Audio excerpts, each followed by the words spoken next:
নমস্কার বন্ধুরা, উপন্যাস কিচেনে আপনাদের সবাইকে স্বাগত। আরও একটা নতুন রেসিপি নিয়ে হাজির হয়ে গেছি। দেরি না করে রেসিপিটা শুরু করি। আর আমার এই চ্যানেলের রেসিপিগুলো যদি ভালো লেগে থাকে অবশ্যই লাইক সাবস্ক্রাইব করবেন, বেশি বেশি করে বন্ধুদের সাথে শেয়ার করবেন। নতুন বন্ধু হয়ে থাকলে পাশে থাকা বেল বাটনটি দাবাবেন যাতে প্রথম নোটিফিকেশানটা আপনার কাছেই আসে। এখন আর সেরকমভাবে রেসিপি আমার শেয়ার করা হয় না, ব্যস্ত থাকার কারণে। আজকে এখানে আলু বোখরার চাটনি করা হচ্ছে, তো তার জন্য আমসত্ত্বও লাগবে। প্রথমে তেলের মধ্যে একটু আদা পেস্ট দিয়ে সেটাকে কষিয়ে নিয়ে আমসত্ত্বগুলো দিয়ে দিয়েছে। আমসত্ত্বগুলো আপনার পেস্ট করার কোনো দরকার নেই, কিনে এনে জলে ভিজিয়ে রাখলেই এটা কিন্তু নরম হয়ে যায়। তো এটা একটু হালকা হিটে কিছুক্ষণ আপনার বেশ কিছুক্ষণ ধরে কিন্তু একটু নাড়াতে হবে, তাহলে কিন্তু একেবারে বেশ সুন্দরভাবে গলে যায়। এই সময় আপনি একটু লবণ দিয়ে দিতে পারেন, লবণ দিলে পরে এইটা তাড়াতাড়ি আরও ভালো হবে। তো চাটনিতে যদি একটু টক ভাব না হয় সেটা তো ভালো লাগে না খুব একটা, তো তার জন্য অবশ্যই আপনাকে তেঁতুল কিন্তু দিতেই হবে।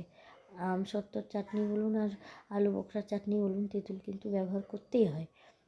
তেঁতুলটা অনেকক্ষণ আগে ভিজিয়ে রেখে এটা বেশ ভালো করে কচলে নিয়ে, মানে ওই যে ভেতরের দানাগুলো ছিল আর ছবড়াগুলো যেগুলো থাকে আঁশগুলো, সেগুলো আর কি ভালো করে বের করে নিয়ে ছেঁকে নিতে হবে।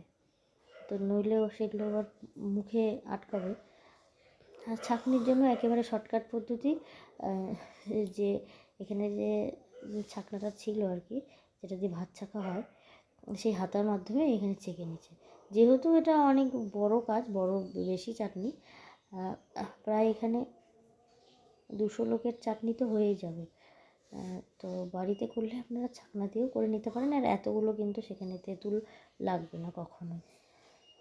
তো এইবারে এটাকে বেশ কিছুক্ষণ ধরে হালকা হালকাভাবে নাড়াতে হবে। সময় বেশি লাগে না, কিন্তু একটু হালকা হালকাভাবে করলে পরে ভালো হয়, কারণ নিচের দিকে লেগে যাওয়ার ভয় থাকে না। এখানে আপনাকে দিতে হবে একটু অরেঞ্জ স্কোয়াশের এটা টেস্টের জন্য ব্যবহার করা হয়। তো অবশ্যই এই টেস্টটা যেন মুখে লাগে, এটা আলাদা একটা ফ্লেভার আছে অরেঞ্জ স্কোয়াশের।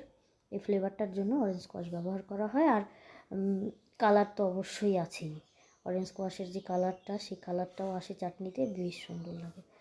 এখন ফ্লেমটা জোরে দেওয়া হয়েছে এবং প্রায় সবসময় এটাকে একটু নাড়াতে হবে, নইলে যে আমসত্ত্বর যে আমগুলো এখন আপনার গলে গেছে সেগুলো কিন্তু নিচে লেগে যাওয়ার ভয় আছে। এবারে যে আলু বোখরাগুলো ভিজিয়ে রাখা ছিল, প্রায় ঘন্টা 3 ভিজিয়ে রাখা ছিল, সাইজগুলো সেই জন্য ফুলে ফুলে গেছে বেশ সুন্দর, সেগুলো এখানে দিয়ে দেওয়া হবে। এই চাটনিটা কিন্তু খুব বেশি ঘন করা যাবে না, কারণ ওই যে আপনার প্লামগুলো আছে মানে আলু বোখরা, সেইগুলো কিন্তু একটু ঘন হয়ে যায়, যার কারণে এগুলো একটু পাতলা থাকতেই নামিয়ে নিতে হবে। বাস, চাটনি কিন্তু আপনার এখনই নামিয়ে দিতে হবে এবং ঠান্ডা হওয়ার পরে মেথি মৌরির গুঁড়ো দিতে হবে। ধন্যবাদ রেসিপিটা দেখার জন্য। ভালো থাকবেন, সুস্থ থাকবেন।